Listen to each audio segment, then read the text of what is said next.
Pues pensemos que Elon Musk hace una oferta pública, ¿no?, de compra de un territorio. Suelta en Twitter de una nueva comunidad política, ¿no?, y él pide 75.000 hectáreas que le hagan una cesión de soberanía o una venta de ese territorio de un estado. Hola a todos de nuevo. 6 meses después, vuelvo con un nuevo episodio. Es posible que sea uno de los episodios con más densidad de información del canal hasta el momento. 6 meses después, debido a un aumento de compromisos profesionales y personales en mi vida, y además grabo esto desde un país asiático. Como siempre digo, esto también lo hago para aprender yo y no quiero subir contenido por subir. Hoy, con motivo del lanzamiento de su nuevo libro, vuelvo a hablar con un conocido del podcast y además buen amigo, como es Álvaro de María, y hablamos sobre conjeturas, ideas sobre cuestiones que plantea el futuro. A través de este segundo libro, que Álvaro ha titulado Micrópolis, intenta explicar por qué no siempre nos hemos organizado como ahora, en Estados-naciones. De dónde venimos, dónde estamos y conjeturas sobre dónde pueden ir las megatendencias del futuro. Como en muchas ocasiones ya he dicho, en este podcast nos gusta conjeturar sobre el futuro y estar preparados para él, ya que creo además que suele tener un riesgo bastante asimétrico. Si no existe una forma política como la actual, es decir, como Estados-naciones, ¿solo queda la anarquía o el Estado actual es una forma política como tantas otras que existieron a lo largo de la historia? ¿Las ciudades o organizaciones políticas del futuro tendrán un presidente, un rey, un primer ministro o quizás un CEO o director general? Aprovechando las tecnologías, el poder trabajar en Internet desde cualquier parte, unido a esta megatendencia que ya ocurre en ciertos territorios del mundo, quizás de momento como experimento, pero que es la construcción y gestión de territorios privados, hablamos del final de la era industrial. Como he dicho, este episodio ofrece mucha densidad de contenido. Si eres seguidor o oyente habitual del podcast, las ideas te sonarán bastante familiares. Por el contrario, si no, tampoco pasa nada, pero estoy seguro que otros episodios como el 17 del individuo soberano, el 20 de la transición a Bitcoin o algún otro te ayuden a profundizar en todas estas conjeturas e ideas. Dejaré el enlace para la preventa del libro de Álvaro en la descripción del episodio. Yo soy como siempre Carlos Martínez, bienvenidos a un episodio más de Interés Compuesto y vamos allá.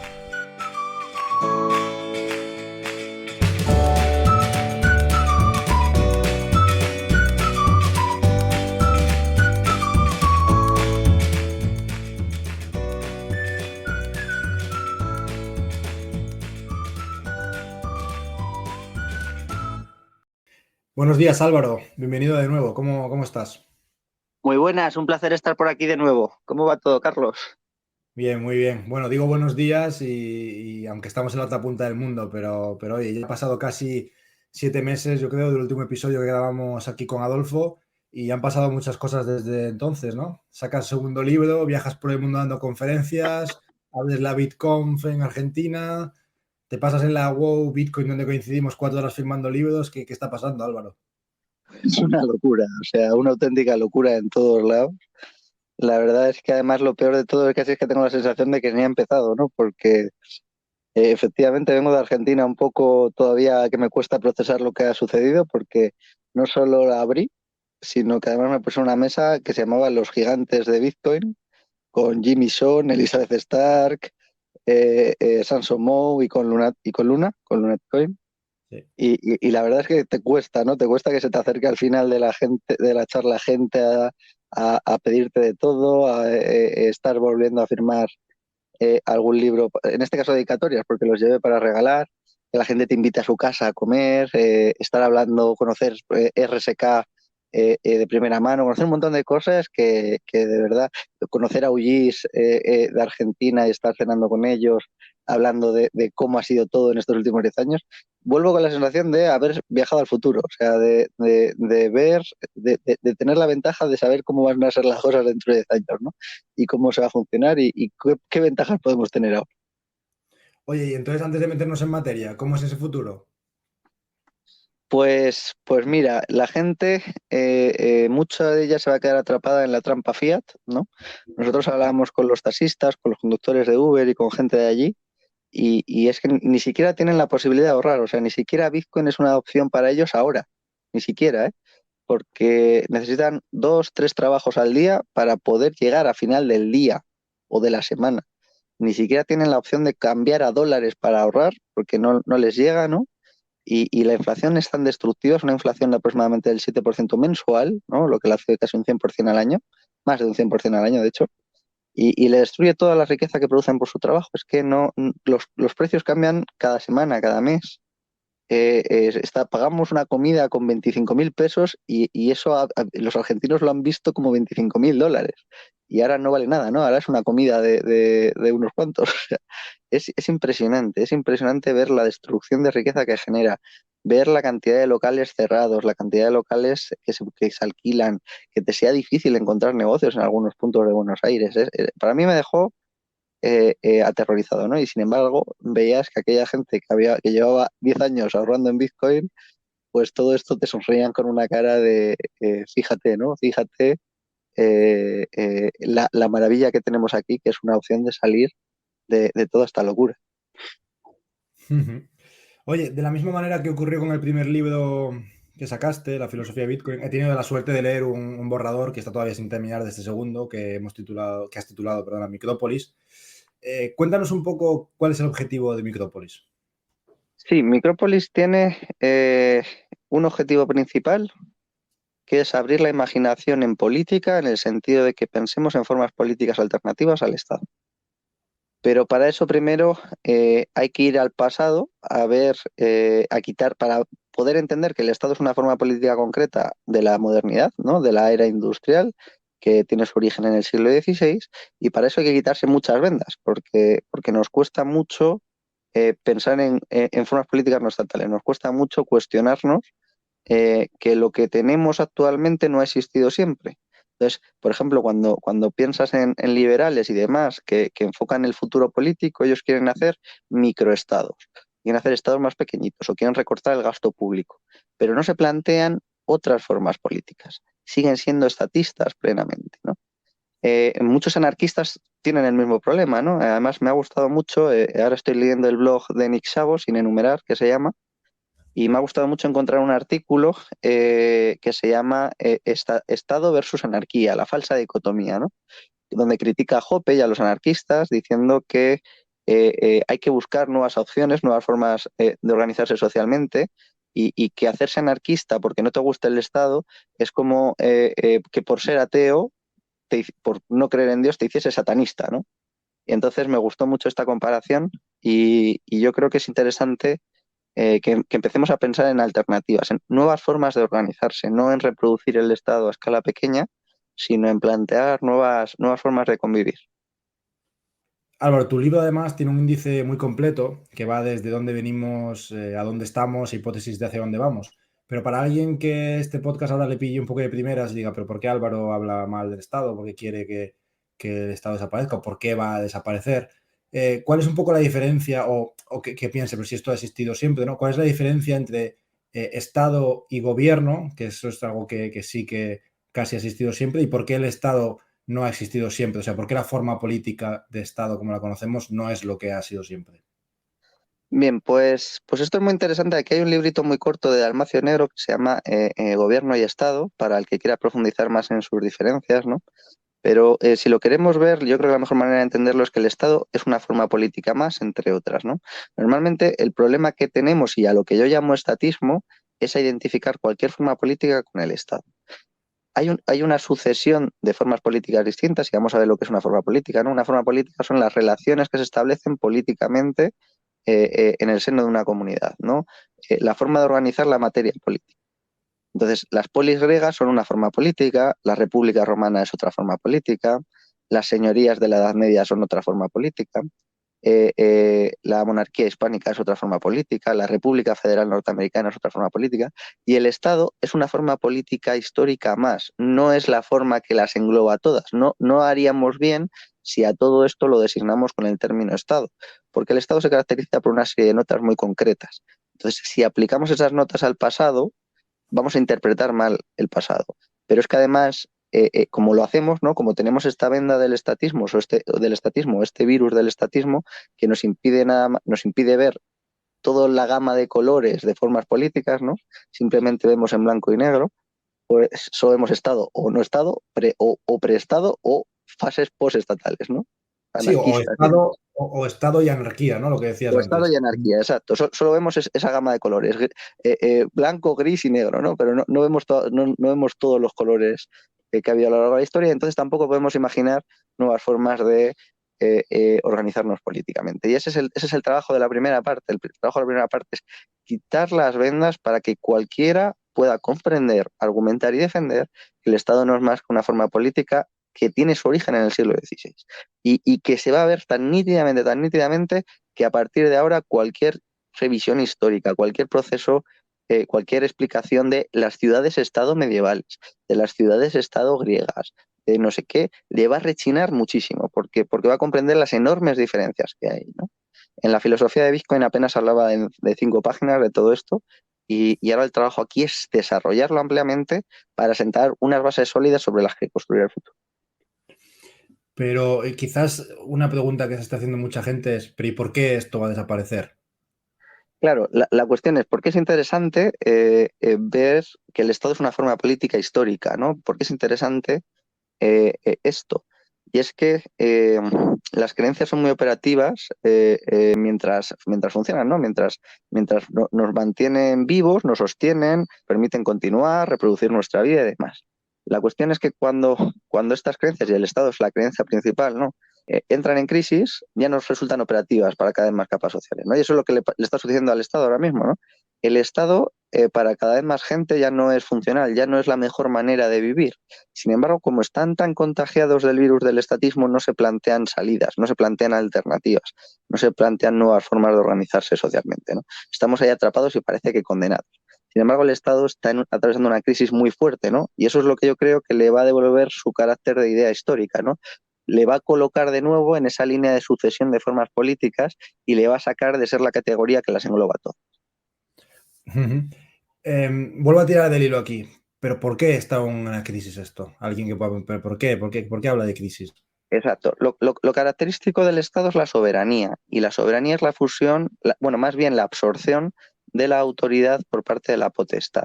La autoridad clásicamente es el saber socialmente reconocido, es el determinar lo que está bien y lo que está mal, es el determinar lo justo y lo injusto, ¿no? Aquí las dos distinciones o los dos aspectos donde mejor se ve es en la Iglesia, ¿no? Y en los juristas. Entonces, los juristas nunca históricamente no han sido funcionarios del Estado que tratan de ajustar un conflicto dentro del orden político a una ley que hace el poder político. Para nada. De hecho, la ley no era fuente del derecho hasta el siglo XVI, ¿no? Y vemos cómo los juristas eran actores privados que trataban de hacer justicia al caso concreto, que bebían de la tradición, que bebían de la realidad social, que atendían a los conflictos, que atendían a la realidad jurídica, pero no miraban el texto de la ley. No había una ley que les decía lo que tenían que juzgar, ¿no? Eso es una de las innovaciones que hace el Estado cuando absorbe la autoridad de los juristas, ¿no? Y el jurista, el juez, se convierte en parte del aparato de hacer cumplir la voluntad del Estado, ¿no? Porque la ley va a ser su marco de referencia, va a ser a lo que va a tener que atender para hacer justicia, ¿no? Va a ser el Estado el que diga lo que es lo justo, absorbe esa parte de autoridad, ¿no? Y por parte de la Iglesia lo mismo, ¿no? Vemos en el siglo XVI cómo se produce con Lutero la ruptura de la hegemonía de la Iglesia en Europa, ¿no? Y cómo empiezan a proliferar todos los protestantismos, ¿no? Esto lo vemos muy bien, por ejemplo, cuando Enrique VIII se quiere divorciar, ¿no? La Iglesia Católica le impide, le prohíbe separarse, ¿no? Porque considera que eso está mal, ¿no? Abandonar a tu mujer para irte con otra está mal. Y le dice, bueno, pues yo me separo, absorbo la autoridad, creo mi propia iglesia y yo me convierto en la cabeza de la iglesia y en la cabeza de mi comunidad política, ¿no? Y estos son los antecedentes, ¿no? Los antecedentes del Estado son las monarquías absolutas, aquellas que absorben la autoridad de la iglesia. Y claro, cuando tú absorbes la autoridad de la iglesia y la autoridad de los jueces, tienes que crear aparatos para ejecutarlo, ¿no? Porque si el cuerpo de juristas y el cuerpo de la iglesia funcionaban de forma autónoma a la forma política, a la forma de organizarse políticamente, pues tú ahora tienes que incorporar todo eso, ¿no?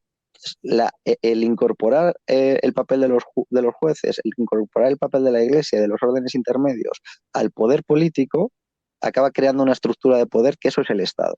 eso es el Estado y no las otras formas anteriores políticas, ¿no? Si no es una forma política nueva, tiene esta característica de ser soberano, ¿no? Tiene que dirigirse un poder que en su territorio pueda hacer justicia, ¿no? Y justo esto es lo que está entrando en crisis, ¿no? Y está entrando en crisis porque tenemos el ciberespacio, entre otras cosas, ¿no? Y en el ciberespacio, como muy bien dice Barlow en la Declaración de Independencia del Ciberespacio, el Estado no tiene soberanía, ¿no?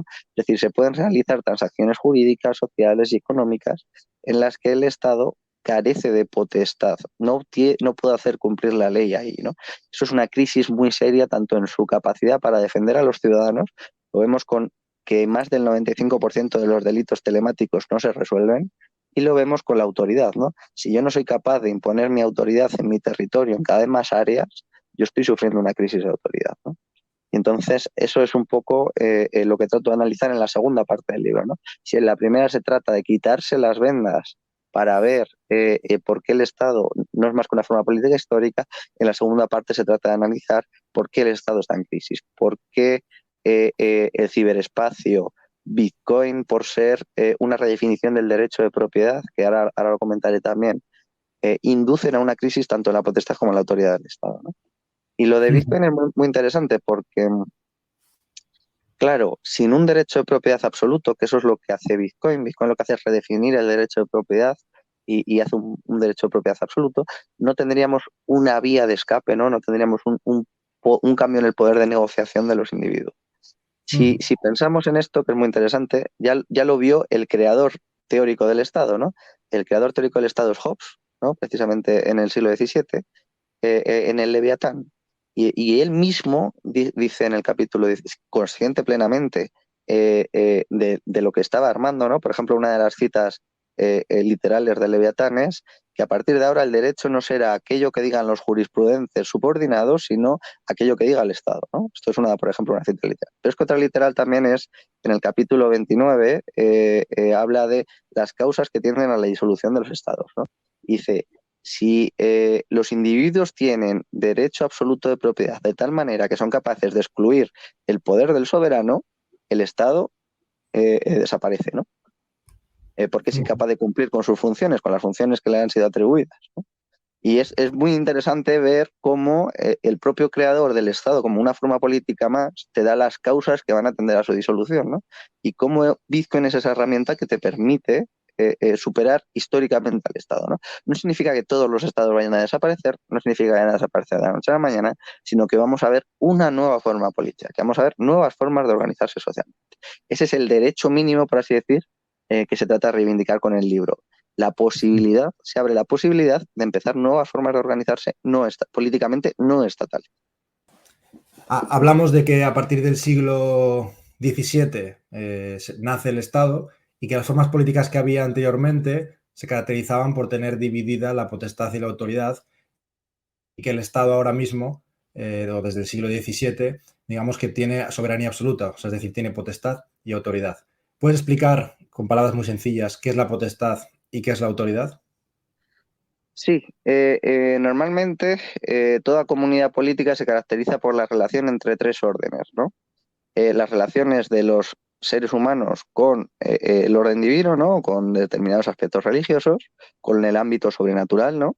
Las relaciones entre seres humanos, entre sí, ¿no? Y las relaciones entre los seres humanos y el resto de la naturaleza, los animales y demás, ¿no?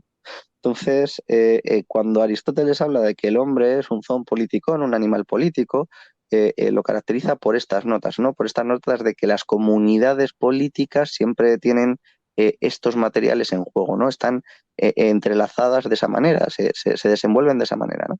Entonces, para determinar qué es lo que hay que hacer, qué es lo correcto, qué es lo justo, qué es lo bueno, cuáles son la buena manera de relacionarse con el resto de órdenes, históricamente ha aparecido una figura que es la figura de la autoridad, ¿no? Y la autoridad se separa de la potestad, en el sentido de que la potestad es aquel que está encargado de garantizar el orden dentro de esa comunidad política, ¿no? Dentro de esta comunidad de personas que se autoconstituyen en una comunidad política, hay dos figuras muy claramente separadas históricamente, ¿no? Que es la potestad como poder socialmente reconocido, como aquel que se encarga de corregir al que se separa de lo correcto, de lo recto, de que altera la armonía dentro de la comunidad política, y aquel que determina qué es lo bueno, qué es lo justo, qué es lo que hay que hacer, qué es el saber socialmente reconocido, ¿no? ¿Puedes poner algún ejemplo de alguna época, de alguna forma política que se te ocurra? Sí, esto donde mejor se ve es en las polis griegas, ¿no? Porque en las polis griegas y la monarquía hispánica, a mi juicio, son los dos claros ejemplos. Aunque hay muchos más, ¿eh? Las polis griegas son una serie de tanto reinos como democracias como repúblicas que se caracterizan por estar sometidas a una autoridad común que es panhelenística, es decir, que no es propia de ninguna de ellas, sino que es una autoridad sobre todas ellas, ¿no? Que es el oráculo de Delfos. Esto lo podemos ver muy claramente si recordamos la película 300, ¿no? Leónidas es el rey de Esparta, ¿no? Es la potestad, es el encargado de mantener la armonía de Esparta y defenderla, ¿no? Sin embargo, él no puede declarar la guerra a otro ni iniciar una guerra por su mera cuenta, ¿no? Tiene que pedir permiso, tiene que pedir la posibilidad de hacerlo a la autoridad. Y la autoridad en este caso era el oráculo de Delfos, que era el encargado de relacionar el orden divino con el orden político. Entonces, ¿qué va Leónidas a hacer? Pues va a hablar con el oráculo de Delfos y le pide permiso para hacer la guerra durante la Carnella, ¿no? Porque durante la Carnella estaba prohibido hacerla y él tiene que ir a pedir ese permiso. Y se lo deniegan. Y si os fijáis en la película, Leónidas no sale con su ejército, no va a hacer la guerra contra Jerjes, sino que sale con su guardia personal a dar un paseo, ¿no? Entonces, aunque siempre hay vericuetos, ¿no? Para saltárselo y demás, pero esta película refleja muy bien cómo la potestad no tenía el saber socialmente reconocido, no tenía la legitimidad para actuar por su cuenta, tenía que contar con una autoridad que le legitimase en su actuar, ¿no? Porque es esa autoridad la que determina lo que es lo correcto, ¿no? Esto también se ve, por ejemplo, en la monarquía hispánica. La monarquía hispánica está sometida a la autoridad de la Iglesia. Entonces, cuando se descubre un territorio, cuando se tienen que casar los reyes católicos, tienen que pedir permiso al Papa también, ¿no? Porque tienen ciertas relaciones de parentesco, tienen que pedir una bula papal. Entonces, vemos perfectamente cómo el poder político no hace lo que quiere, él no determina lo que está bien y lo que está mal, sino que reconoce a una autoridad que es ella la que tiene ese saber y se somete a él, ¿no? Esto es lo que cambia precisamente con las monarquías absolutas. Las monarquías absolutas lo que dicen es, yo no reconozco la autoridad de la Iglesia y me la rogo yo. Yo soy el que va a decir a partir de ahora lo que está bien y lo que está mal. Y eso es lo Eso que te sienta las bases para la construcción del Estado. hasta ahí quería llegar. Es decir, cualquiera de estos ejemplos que has puesto, llevados al día de hoy, ¿qué es lo que pasaría? ¿En qué sentido? Perdona. Es decir, hoy en día un Estado quiere empezar una guerra o un gobernante quiere empezar una guerra y cuál es el Claro, proceso. ahora simplemente son ellos los que se constituyen en autoridades para iniciar cualquier tipo de guerra, por ejemplo, o los que son encargados de establecer las relaciones con el orden sobrenatural, con la naturaleza y demás, ¿no? Pensemos, por ejemplo, en las relaciones jurídicas entre la Iglesia y el Estado, ¿no? Los estudiantes de derecho más antiguos pues, se encontraban con el estudio del derecho canónico, ¿no? Estudiaban el derecho de la Iglesia. Ahora lo que se estudia es el derecho eclesiástico del Estado. Es decir, ya no es que la Iglesia sea un contrapoder hoy dentro de los estados, sino que, ni fuera de ellos, ¿no? Sino que está sometida en su derecho, en una parte importante de él, a el Estado. Es el Estado el que regula la autoridad ahora también. Esto pasa también con las relaciones con la naturaleza, ¿no? Pensemos en toda la regulación medioambiental. Pensemos en las declaraciones de guerra, pensemos en todos los ámbitos, ¿no? El Estado se ha constituido a sí mismo como el decisor de todo. Y es muy problemático, porque claro, si tú no tienes una separación de estos dos poderes, tú estás concentrando demasiado poder en el mismo núcleo, ¿no? El poder político antes estaba limitado por la autoridad. Y esto históricamente es donde más interesante es verlo es en la querella de las investiduras. Que simplemente voy a hacer una breve referencia, en el libro se desarrolla bastante más, ¿no? En el siglo XI estaba el Papa Gregorio VII y el rey del Sacro Imperio Germánico, Enrique IV. Entonces, Enrique IV quería, la querella de las investiduras es por nombrar obispos en el Sacro Imperio Germánico y como no estaban de acuerdo, ¿no? Porque la Iglesia quería mantener la denominación y el rey Enrique IV quería designarlos él, pues intentó deponer al Papa. el propio rey del Sacro Imperio Germánico intentó deponer al Papa, incluso le consiguió expulsar de alguna manera de su zona, ¿no? De su territorio. Y el Papa lo único que hizo fue excomulgarle.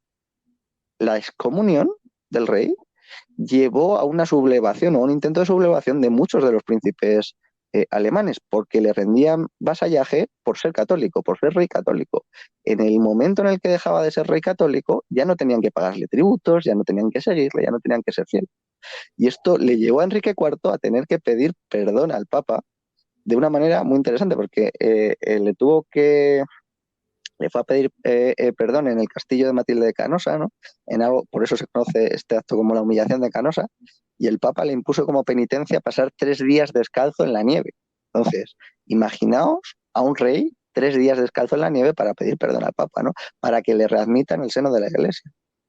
Claro, esto Sí. hoy, Traerlo al día de hoy, claro, traerlo al hoy, día de hoy, cualquier claro, presidente pidiendo permiso a cualquier otro tipo de institución para hacer algo dentro del Estado y que le digan que impen- no, o que impensable condenen a completamente, 3 días ¿no? descalzo en la nieve, ¿no? Impensable completamente la posibilidad de que el Estado tenga que pedir permiso a alguien o tenga que pedir perdón. Él va a actuar y se acabó, ¿no? Y lo que él haga es lo justo. Da igual que se salte su propia constitución, ¿no? Hemos visto aquí como los estados de la pandemia, los estados de alarma y demás, eran completamente inconstitucionales en su momento. Así lo ha declarado un tribunal y el Estado ni pide perdón ni nada, ni tiene que reparar daños, ni absolutamente nada. Él actuó y lo que actúa el Estado, esto es otra de las citas de Hobbes, ¿no? El Estado no puede cometer injusticia contra sus súbditos. Esto es curiosísimo, ¿no? Y a pesar de que lo vemos, ¿no? De manera natural vemos cómo produce injusticias, ¿no? Lo que pasa es que no nos lo permite reconocerlo de alguna manera. Entonces, esto es lo que vemos. Vemos que el Estado actúa y se acabó. Y ya después, pues se verá. Por eso a mí el término Estado de Derecho me parece una contradicción en los términos, porque el Estado acaba con la posibilidad de someter al poder político al derecho, acaba con la posibilidad de hacer justicia en las relaciones políticas. Entonces a mí esto me parece tremendo. Ahora vamos a actuar al episodio, ¿no? Te preguntaba, y el título que se te ocurre es El fin de la era industrial. Siempre que en el libro dices que siempre que hay cambios de era, suelen ser por cambios tanto en los flujos de información como en la lógica de la violencia. ¿Qué cambia ahora en este final de la era industrial? O sea, como en el flujo de información como en la lógica de la violencia. Claro, para esto hay que entender que el Estado viene a resolver un problema histórico, ¿no? Que es el problema de la guerra civil. A raíz de la ruptura de la Iglesia por parte de Lutero, Europa entra en un estado de guerra civil prácticamente, ¿no? Entonces, la idea de Estado se desarrolla para poner fin a estos conflictos, ¿no? Que ambos bandos depongan las armas y se erija un poder superior a ellos. Entonces, ese es el monopolio de la violencia, que es muy reciente también, ¿no? Entonces, esta es la idea que va cristalizando poco a poco y viene perfecta para engarzar o para encauzar la revolución industrial. ¿Por qué? Porque la revolución industrial se caracteriza por una producción a gran escala, ¿no? Se caracteriza por las fábricas, por las industrias.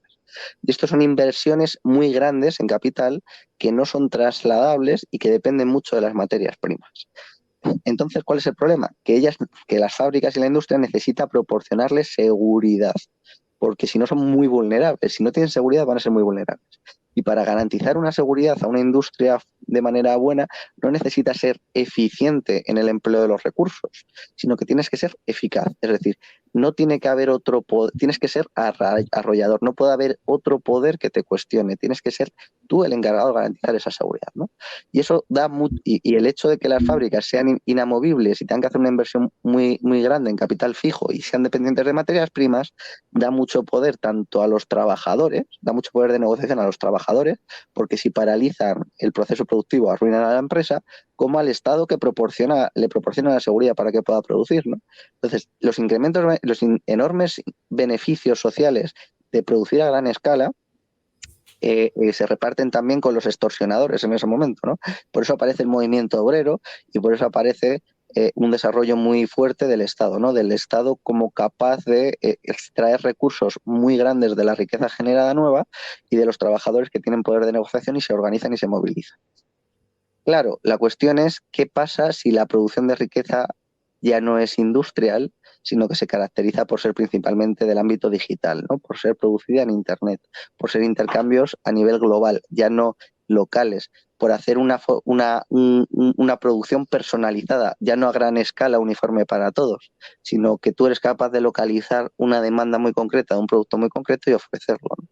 Pues esos son los cambios que yo creo que estamos viendo los cambios, la transición de la era industrial a la era de la información.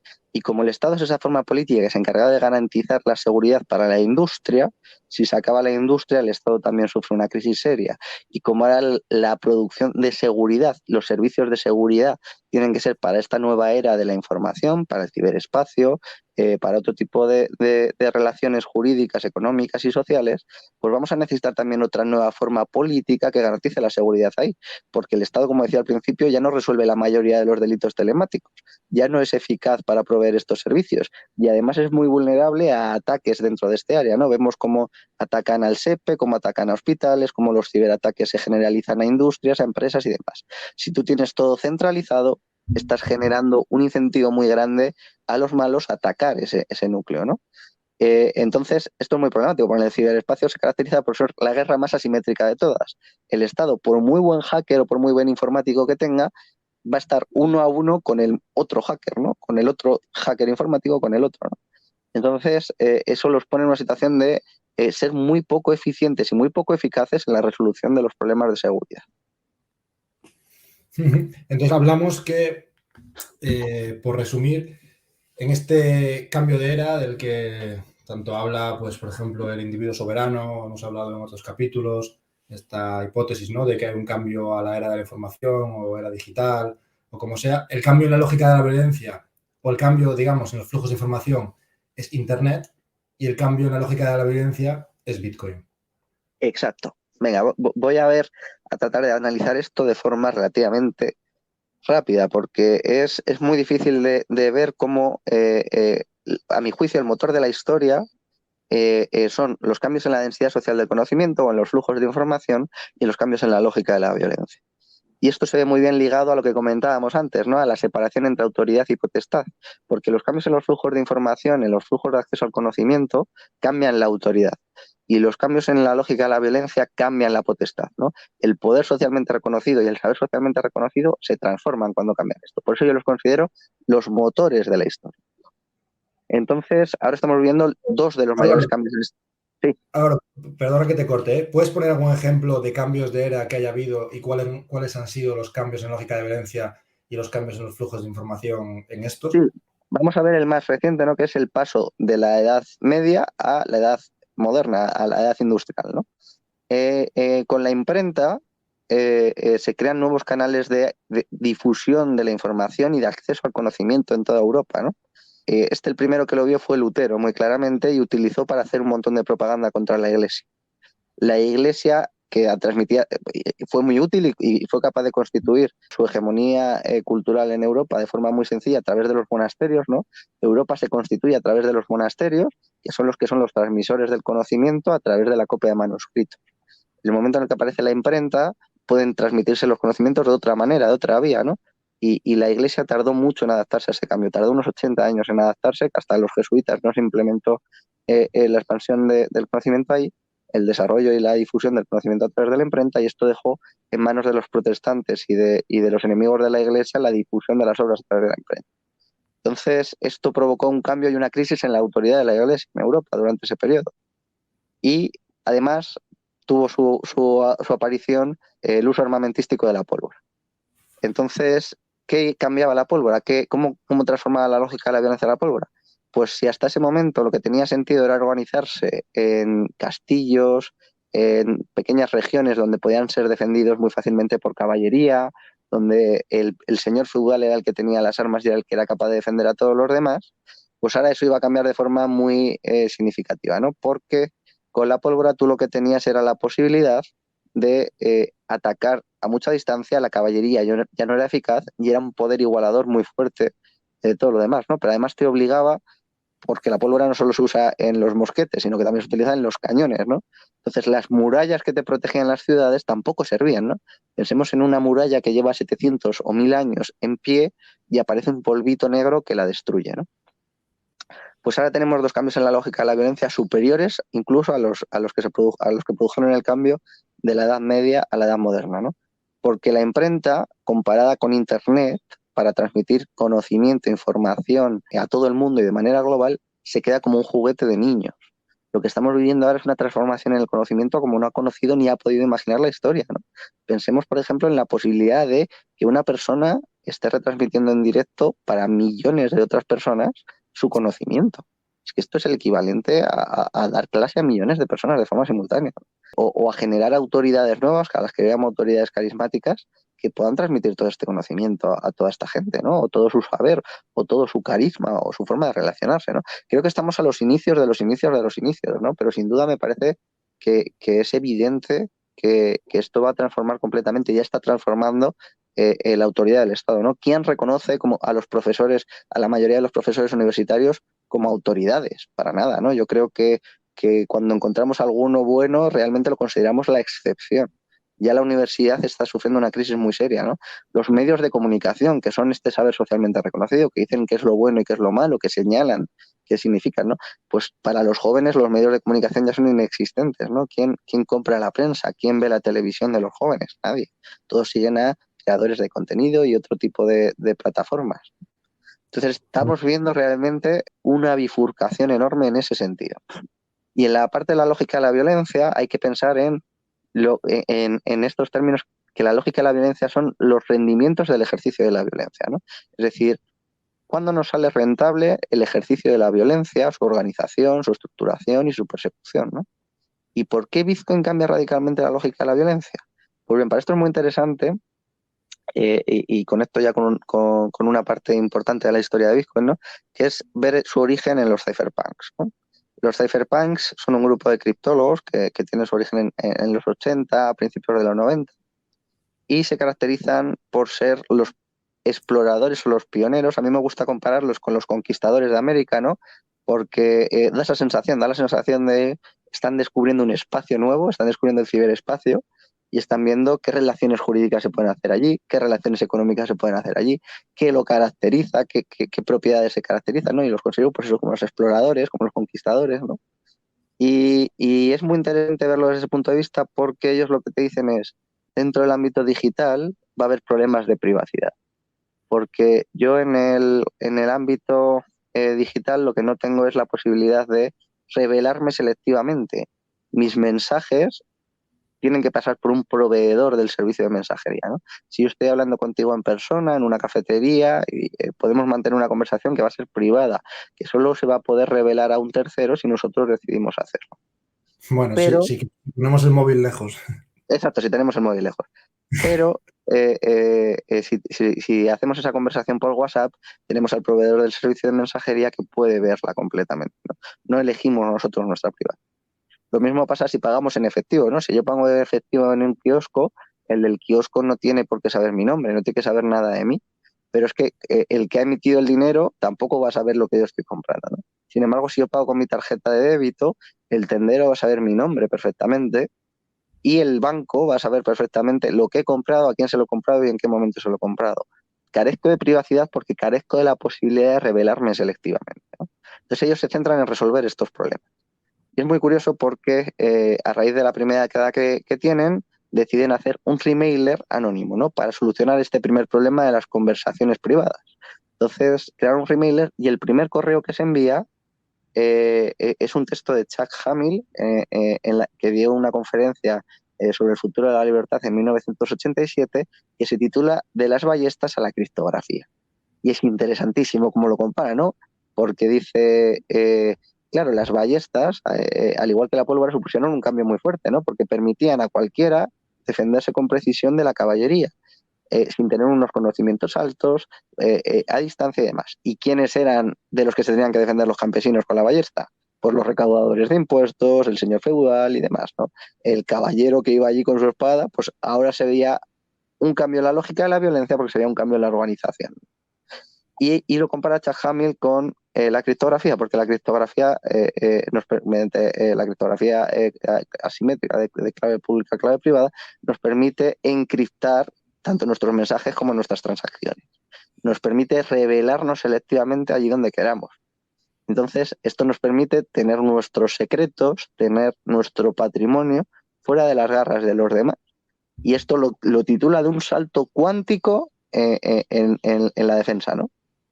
Comparado a las balistas es un salto cuántico, lo compara. Entonces a mí me parece brillante analizarlo desde aquí, porque efectivamente con Bitcoin lo que podemos es proteger nuestro patrimonio de una forma muchísimo más sencilla y hacerlo privado, secreto. Podemos mantener con nosotros, podemos transmitirlo cuando queramos, como queramos, sin que nadie más nos lo pueda impedir. Esa es la redefinición del derecho de propiedad, ¿no? Podemos, por ejemplo, dejar en herencia a nuestros hijos lo que queramos sin que nadie lo pueda impedir. Y no solo eso, es que además les podemos hasta programar a nuestros hijos el desbloqueo de la riqueza, ¿no? Le podemos hacer un time lock y dejarles atrapado durante X tiempo una cantidad X de Bitcoin, ¿no? Entonces, esto es impresionante. Entonces, ¿cómo cambia, cómo afecta esto al Estado? Pues le afecta por muchas vías, ¿no? Le afecta por un lado porque no va a poder administrar justicia de aquello que esté en Bitcoin. Le afecta porque deja varias partes de su autoridad en seria crisis, ¿no? No le puede arrebatar su patrimonio a un niño de 5 años que haya chorrería en la custodia, ¿no? Esto, claro, a mí me parece impresionante. Pero es que además dificulta mucho el law enforcement, ¿no? Hacer el cumplimiento de la ley. Porque pensemos, por ejemplo, o sea, claro, cambia la lógica de la violencia en el sentido de que cambia los rendimientos del ejercicio de la violencia.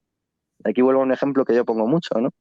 Yo conozco de primera mano un caso de un concurso de acreedores en el que unos empresarios terceros compraron una empresa que estaba en quiebra, ¿no? Que sus activos no eran suficientes para hacer frente a sus pasivos, pero tenía muchos activos, ¿no? Pongamos por caso que tenía 500 millones de euros en activos y tenía 800 millones de euros en pasivos. Entonces esta gente la compró por €1 porque efectivamente la empresa valía menos 300 millones. Lo que hizo fue liquidar los 500 millones de euros de activo a Bitcoin, pasarlos a almacenaje en frío y darse la fuga, ¿no? Entonces dejaron un agujero de 800 millones de euros y ellos se fueron a Argentina y después huyeron por Latinoamérica, ¿no? Pero ¿cuál es el problema de esto? ¿Cuál es el coste del Estado de perseguir este delito? Tiene que irse a Argentina a buscarlos, hacer la traza, les tiene identificados completamente, pero tiene que buscarlos, encontrarlos, perseguirlos, gastarse un montón de recursos en todo ello, en todo el procedimiento, y si les encuentra, no va a poder acceder a los fondos para hacer justicia, no va a poder reparar ese daño si ellos no se lo quieren dar. Les podrán meter en la cárcel 20 años, pero cuando salgan seguramente no tengan 500 millones, a lo mejor tienen 50.000 millones. Entonces, Sí, sí. claro, esto es lo que cambia la lógica de la violencia. Esto cambia el sentido que tiene el ejercicio de la violencia para el Estado. Por ejemplo, otra cosa que comentamos mucho con Adolfo, ¿no? El proceso de vincular una identidad a una dirección dentro de Bitcoin es un proceso manual. Si alguien se lo salta y el Estado quiere perseguirle, vale, a lo mejor si es uno, le merece la pena hacerlo y aplicar una sanción muy dura, ¿no? Para que, aunque es contraria a derecho el ser una sentencia ejemplar, pero seguro que el Estado, como le da igual lo que sea contrario a derecho, pues lo hace, ¿no? Y a lo mejor eso disuade un tiempo, ¿no? Pero si en vez de ser uno el que hace opt-out o el que se sale del Estado, el que le desafía, son 5 millones, el Estado ya no va a tener recursos suficientes para empezar 5 millones de procedimientos de vinculación de la identidad a las transacciones, a las carteras y demás. Y además, aunque lo iniciase, sería un gasto enorme de recursos que le impediría prosperar, ¿no? Le impediría seguir ejerciendo sus funciones, porque gastaría y no recuperaría nada, ¿no? Pues este tipo de escenarios son los que yo creo que vamos a ver en las próximas décadas, ¿no? Además de que la incensurabilidad plantea muchos problemas, además de que Bitcoin compite con la deuda pública, además de que Bitcoin es un límite teórico a la recaudación de impuestos por parte del Estado. Todo esto a mí me parece tan brutal que me parecen los mayores cambios en la densidad social del conocimiento, en los flujos de información y en la lógica de la violencia. Sí, sí. Y esto no es una apología de que la gente se dedique a realizar estas cosas, sino al revés. Es una forma de animar a reflexionar sobre ello para prepararse. Yo mismo he estado hablando ahora mismo en la Cátedra Extraordinaria de Derecho Militar, junto a la OTAN, junto al Mando Conjunto del Ciberespacio, sobre los retos que plantea también Bitcoin ahí, ¿no? Las oportunidades también como un arma, ¿no? Porque si a nivel estratégico los estados atesoran Bitcoin, pues por ejemplo, vamos a ver una serie de situaciones y de ejemplos, ¿no? Pensemos que en el futuro las extorsiones a estados por ciberataques o lo que sea se pagan, se piden los rescates en Bitcoin, ¿no? Pues si tú atesoras Bitcoin hoy, te va a costar muchísimo menos el mañana poder pagar todo este tipo de rescates, ¿no? Te va a ser mucho menos costoso. Si tú tienes que utilizar vía inteligencia, tienes que sobornar a un agente en el extranjero, te va a ser mucho más fácil, desde luego, hacerlo en Bitcoin si conoces las herramientas de privacidad, si lo estudias, si atraes a gente en ciberseguridad a tu país atrayendo negocio de Bitcoin. Te va a ser mucho más fácil actuar en ese tipo de escenarios, conocerlo, no cometer errores. Entonces, hay que verlo como la pólvora, ¿no? En ese sentido. Alguien que diga los cambios que va a introducir la pólvora, el que tú puedes disparar a una persona a 500 metros, ¿no? Y matarle, no significa que tú estés haciendo una apología de que mates a la gente, sino que te tienes que adaptar a eso. Si tú dices que va a tirar las murallas, no se te tiene que ver como alguien que está fomentando que se tiren las murallas, sino como alguien que dice las murallas van a caer. Hay que reorganizarse, hay que pensar en nuevas formas de organizarse, hay que pensar en nuevas formas de defenderse de esos ataques, porque las viejas no van a funcionar, no van a ser operativas. Entonces, hay que reflexionar sobre eso. Y ese es mi Me gusta. ejercicio, no es el ánimo de lo demás. Pero es que además hay que pensar en el mismo caso de la pólvora, ¿qué tiene sentido? ¿Tiene sentido prohibirlo? ¿Tiene sentido perseguirlo? ¿Tiene sentido expulsar a la gente que trabaja con ello? ¿O tiene sentido atesorarlo? ¿Tiene sentido fomentar a los desarrolladores que trabajen con armas de pólvora? ¿Tiene sentido pensar en nuevas estrategias de aprovechar su uso? ¿Tiene sentido en preparar sistemas defensivos? No sé, a mi juicio, lo que tiene sentido es comprender que las cosas cambian y que hay que adaptarse a ellas, hay que comprenderlas y hay que utilizarlas. Si no lo hacemos, vamos a perder poder frente a los que sí lo hagan. Como China le pasó ya en su momento cuando prohibió el uso armamentístico de la pólvora, y le ha vuelto a pasar otra vez con Bitcoin, que está perdiendo la tostada frente a Estados Unidos, ¿no? Que lo comprende mucho más, que le dedica mucho más tiempo, mucha más inversión, lo atesora mucho más, fomenta la atracción de la minería, fomenta la atracción de los desarrolladores y de las empresas, y tiene un marco jurídico mucho más amigable. Antes de continuar, quiero darte las gracias por escuchar Interés Compuesto un día más. Me ayuda mucho todo tipo de feedback. Y recuerda que si quieres apoyar este contenido, puedes hacerlo dándole a me gusta o suscribiéndote en tu plataforma preferida, compartiendo los episodios en tus redes o con tus amigos, o apuntándote a la formación sobre Bitcoin dentro de www.interescompuesto.club, donde vemos con ejemplos y durante 3 horas de clases qué es Bitcoin, cómo funciona, su historia, cómo utilizarlo, etc.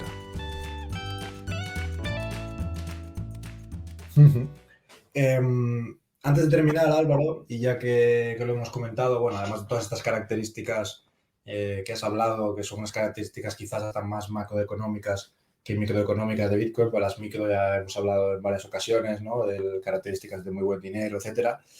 A mí sí que me interesaría, y es alguno de los temas que queríamos tocar, es hablar rápidamente sobre el pasado de Bitcoin, ¿no? Porque más de una vez yo he dicho en más de una ocasión que cuando escucho a alguien decir Bitcoin es una estafa o Bitcoin es un juego de niños o bueno, parece como que es unas moneditas estas de Mario Bros, ¿no? Que muy bien, no sé, es más, también es cierto porque es culpa de su complejidad o de que es una tecnología muy incipiente y compleja, ¿no? Pero a mí realmente lo que me parece es un insulto a la inteligencia por todas las décadas de estudio de gente brillante que hay detrás. Entonces, Álvaro, esto es también una de las partes de tu libro. ¿Cómo empieza a crearse esta nueva forma de lógica de la violencia que hablas, que es Bitcoin? Sí, esto es interesantísimo, recuperando esta parte de los cypherpunks, ¿no? Porque ellos, que fueron los primeros que vieron qué era el ciberespacio, qué relaciones se pueden hacer ahí, qué riesgos y qué ventajas, al igual que hicieron un remailer anónimo, se dieron cuenta muy rápido de que había que hacer un efectivo electrónico, que es algo distinto del dinero digital, porque el dinero digital, el nuestro, ya lo es, ¿no? El problema que teníamos nosotros es que, al igual que pagamos en este tendero y manteníamos la privacidad ahí, no teníamos esa herramienta en el mundo digital, no teníamos un efectivo electrónico, no teníamos esa posibilidad, ¿no? Entonces se lanzaron a trabajar a la creación de esta posibilidad, ¿no? Ya insisto en que no de un dinero digital controlado por bancos, sino en hacer algo que no sea censurable, que te permita revelarte selectivamente, ¿no? Que utilice la criptografía para eso. Entonces hubo varios intentos, y tenemos que pensar que estos criptólogos y matemáticos y juristas son enormes pensadores. Es decir, no hay que tomárselos como un grupo de frikis, no, es que son el mejor ingeniero de Intel, el mejor ingeniero de no sé qué, un doctor en jurisprudencia por Washington, por la Universidad de Washington. Gente, de verdad, con cabezas que va a haber que estudiar durante los próximos siglos, ¿no? Porque Eso es, ni frikis, que bueno, que todos somos frikis en algún punto, ¿no? Pero ni frikis, ni ni delincuentes. No, exacto. De hecho, voy a tratar de ver un poco de comentar muy brevemente lo que los caracteriza, ¿no? Y ellos enseguida vieron todo esto, hicieron, pues eso, la Declaración de Independencia del Ciberespacio, e hicieron una serie de textos donde reivindicaban una serie de cuestiones, ¿no? Pero esto no gustó a todo el mundo, porque no todo el mundo se consideraba anarquista o criptoanarquista o cypherpunk en el sentido de punk, ¿no? Veían ese tipo de términos o ese tipo de desafíos como un problema. Muchos de ellos simplemente querían utilizar la criptografía para garantizar las libertades personales. Perry Medger fue uno de estos que alzó la voz en 1993 criticando el uso de estos términos porque cuando él hablaba él era un consultor en una gran empresa y cuando hablaba de estos temas pues le tachaban de eso, de loco, de delincuente, de terrorista, de criminal, de todo ese tipo de cuestiones, ¿no? O de friki. Pues él veía que ese término no se debía utilizar, ¿no? Sino que se debía defender la criptografía para defender las libertades personales. Y el único cypherpunk de aquel momento que levantó la voz en su defensa fue Nick Szabo, ¿no? Nick Szabo apoyó a Perry Medger diciendo precisamente eso, que el término cypherpunk y todos los temas de debate de criptoanarquismo y demás debían ser relegados al ámbito personal, al ámbito privado, y que en estos emailers, en estos listas de correo, se debían limitar a hablar sobre temas de criptografía, sobre ver cómo maximizar libertades personales y demás. Entonces, Perry Medger después, en 2008, elabora la lista de criptografía, que es muy interesante y pasará a la historia porque es la lista donde Satoshi dejó el white paper. Y el white paper de Bitcoin no es un desarrollo que sale de la nada. No. Todos estos cypherpunks habían estado trabajando durante décadas en no voy a decir ciberdinero, sino que voy a decir efectivo electrónico, ¿no? Aunque de alguna manera es una especie de ciberdinero, ¿no? Porque sí que es una evolución del. Entonces, la primera cuestión que se planteó, bueno, el primer efectivo electrónico que se hizo, aunque centralizado plenamente, es el de David Chaum, que hizo ICAS, ¿no? Pero esto estaba completamente centralizado, así que carecía de las posibilidades de evitar la censura. Este servicio se vendió a bancos, se vendió a un montón de entidades, incluso Microsoft estuvo interesado en comprarla. El segundo intento que se realizó fue el de B-Money, de Waydai. Dentro de este remailer que habían hecho primero los cypherpunks había un problema, ¿no? Que era el problema del spam. Entonces, a otro de los brillantes cypherpunks, porque insisto que son todo cabezas extraordinariamente brillantes, se le ocurrió una idea muy sencilla para acabar con el spam. Era que hubiese que hacer una prueba de trabajo de unos 5 segundos para enviar un correo. De esta manera, si alguien quería enviar miles de correos de forma simultánea, le iba a llevar muchísimo tiempo y era una forma de disuadir a los demás, ¿no? Este es el Hashcash de Adam Back, que lo seguimos utilizando de alguna manera hoy cuando, por ejemplo, nos hacen hacer un CAPTCHA, nos hacen seleccionar una serie de fotos en una imagen en Internet, ¿no? Para evitar ataques masivos, ¿no? Y esto se le ocurrió utilizarlo a Waydai de la siguiente manera.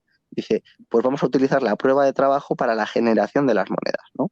Que no se puedan generar monedas sin la prueba de trabajo, ¿no? Que sea una forma de disuadir los problemas del doble gasto. Pero el B-Money de Waydai no se llegó a implementar, se quedó simplemente en el papel y tenía una serie de problemas de resolver los ataques civil, ¿no? Y este mismo problema también lo heredó BitGold. Nick Szabo, aunque todavía hay confusión, cierta confusión, y yo no lo tengo del todo claro, publicó BitGold en 2006, lo hizo público, aunque dijo que lo había hecho público entre partes previamente en 1998, ¿no? Entonces estaríamos hablando de que tanto B-Money como BitGold son del mismo año aproximadamente y Hashcash es de 1997. Entonces vemos aquí cómo se sigue trabajando en BitGold. Lo que se hace es imitar el proceso del oro con la prueba del trabajo, ¿no? Con la prueba de trabajo, pero BitGold tampoco se llegó a implementar, no se llegó a desarrollar de ninguna manera, ¿no? Y después de muchos años de trabajo y de desarrollo de toda esta gente en esta línea de trabajo tan apasionante, Satoshi dejó este white paper en la lista de criptografía de Perry Medger y recibió una serie de respuestas, ¿no? Entre otras respuestas, pues recibió la de Hal Finney, que es otro de los cypherpunks, que le ayudó a corregir varios de los aspectos y fue la segunda persona que implementó el software de Bitcoin. Incluso hizo una versión mejorada del mismo, ¿no? Que le entregó al propio Satoshi con algunos problemas que todavía no estaban resueltos. Y él fue el que, si el white paper se deja el 31 de octubre de 2008, qué curioso que Satoshi elige la misma fecha que Lutero utiliza para dejar sus 95 tesis en la iglesia de Wittenberg. Pues es ahí donde empieza, y Hal Finney el 11 de enero, si mal no recuerdo, o el 3 de enero de 2009, empieza aquel célebre tweet de Running Bitcoin, ¿no? De Bitcoin ya está en funcionamiento. Y a partir de ahí tenemos un sistema global de transferencia de valor que permite mantener la privacidad si se hacen los procedimientos de forma adecuada, sin que nadie lo pueda parar, ¿no? Como Bitcoin lo que resuelve son dos problemas del mundo digital por primera vez, ¿no? Y lo resuelve de forma simultánea, ¿no? Que es el problema del doble gasto y el problema del tercero de confianza, ¿no? El problema de los generales bizantinos. Entonces, al resolver eso, consigue crear algo que se puede transmitir entre partes sin un tercero de confianza, sin un proveedor del servicio que esté mirando detrás. Claro, esto es apasionante, porque si tú has conseguido esto y has hecho depender por vía de la criptografía de la propiedad y el movimiento y el control de estos fondos del conocimiento, estás redefiniendo el derecho de propiedad y haciendo un derecho de propiedad absoluto. Y esto es lo que vuela a la cabeza, ¿no? Entonces, entender esto es lo que te permite decir, ahora sí ve una puerta de salida al Estado. Como Internet lo que permite es conectar, agregar demanda y hacer una oferta muy personalizada, y Bitcoin lo que nos da, nos devuelve ese poder de negociación, como al campesino en la Edad Media se lo devolvió la ballesta, ¿no? O el uso militar de la pólvora cambiaba las cosas. Pues con Bitcoin lo que podemos tener es nuestra propiedad con nosotros sin que el Estado nos la pueda quitar. Y para que pueda acceder a ella nos tiene que dar algo a cambio. En la Edad Media es curioso porque los señores feudales sí tenían mucho poder de negociación con los reyes, ¿no? Entonces había una mentalidad de pactismo. Los tributos no eran impuestos, eran tributos porque se pagaban, se pactaban para que fuesen justos y razonables. Y si no, el rey tenía que ir con su caballería a invadir a ese señor feudal, ¿no? Que se podía defender. Pero en el momento en el que con el Estado se deponen las armas a favor de un monopolio de la violencia, estamos sometidos completamente al impuesto, a la imposición de los tributos. Bitcoin te devuelve ese poder de negociación a la población, te devuelve esa posibilidad. Y con Internet lo que puedes hacer es agregar comunidades muy grandes. Entonces, a mi juicio, lo que haremos es utilizar aquellas nuevas autoridades que aparecen, estas autoridades carismáticas, estos influencers, estos mega empresarios, ¿no? Pensemos en Elon Musk, pensemos en gente de este estilo, que sea capaz de agrupar a mucha gente con mucho poder adquisitivo en Bitcoin, que sean capaces de negociar con estados por soberanías y por territorio. De esta manera, y ya con esto voy finalizando, pues pensemos que Elon Musk hace una oferta pública, ¿no?, de compra de un territorio. Suelta en Twitter que los 50.000 primeros que aporten 1 millón de euros en Bitcoin a un fondo se convertirán en padres fundadores de una nueva comunidad política, ¿no? Y él pide 75.000 hectáreas que le hagan una cesión de soberanía o una venta de ese territorio de un Estado. El primer Estado que lo acepte se va a llevar 50.000 millones de euros. ¿Qué Estado en mitad de una crisis económica tan fuerte no vendería 75.000 hectáreas, que le sobra a cualquier Estado del mundo, prácticamente, a cambio de una cantidad tan ingente de dinero? Y lo que tendríamos son estas micrópolis, que son jurisdicciones personalizadas. ¿Y por qué son jurisdicciones personalizadas? Porque lo que las caracterizaría sería el separarse jurídicamente del Estado, tener una legislación ajena al Estado. Y esta idea yo la retomo de los fueros, ¿no? Y ya con esto voy finalizando. Los fueros son una forma jurídica muy propia de España, porque España se constituyó con los fueros como cauce jurídico. Con la invasión islámica se quedaron unos pocos territorios en el norte de la península, ¿no? Y son los reinos cristianos. Y ellos necesitaban repoblar la frontera. Necesitaban, para hacer frente a los moros, que la gente se trasladase a las zonas fronterizas, porque los moros no paraban de saquearlas, no paraban de atacar, no paraban de avanzar. ¿Y qué se les ocurrió para esto? Se les ocurrieron las cartas de población. Es decir, se le ocurrió ofrecer mejores ventajas a la gente que se trasladaba allí a cambio de asentarse, a cambio de quedarse.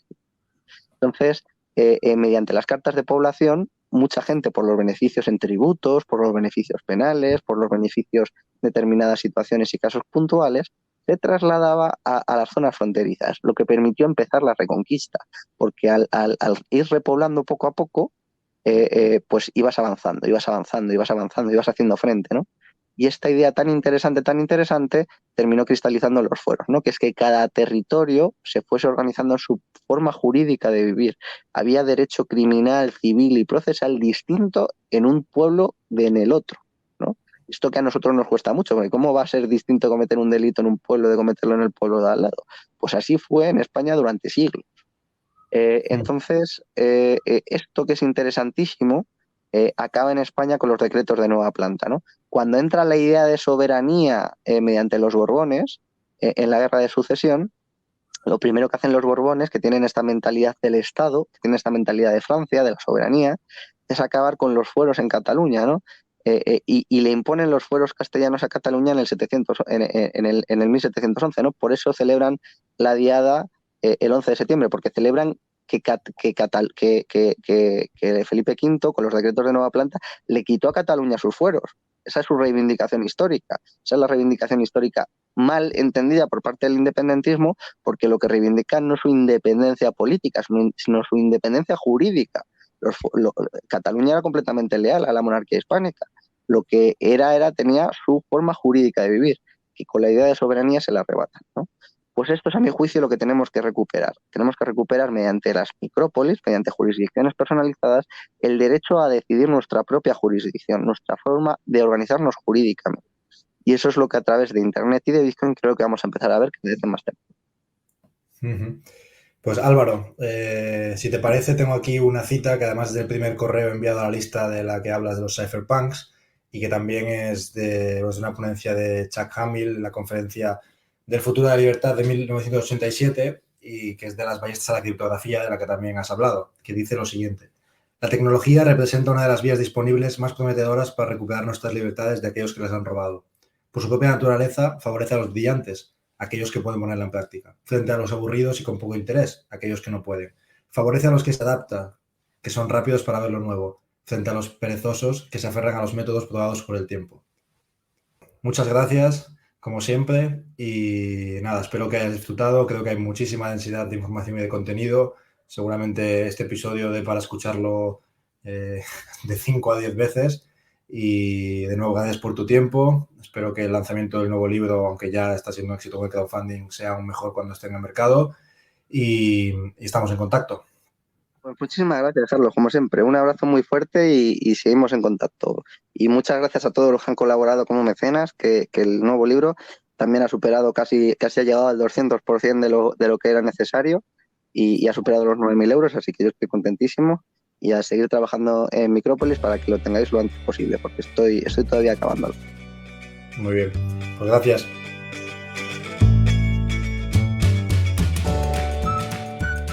Muchas gracias si has llegado hasta este punto del episodio. Si quieres, puedes compartirlo, comentar o darle a me gusta. A mí me ayuda y motiva mucho cualquier tipo de difusión.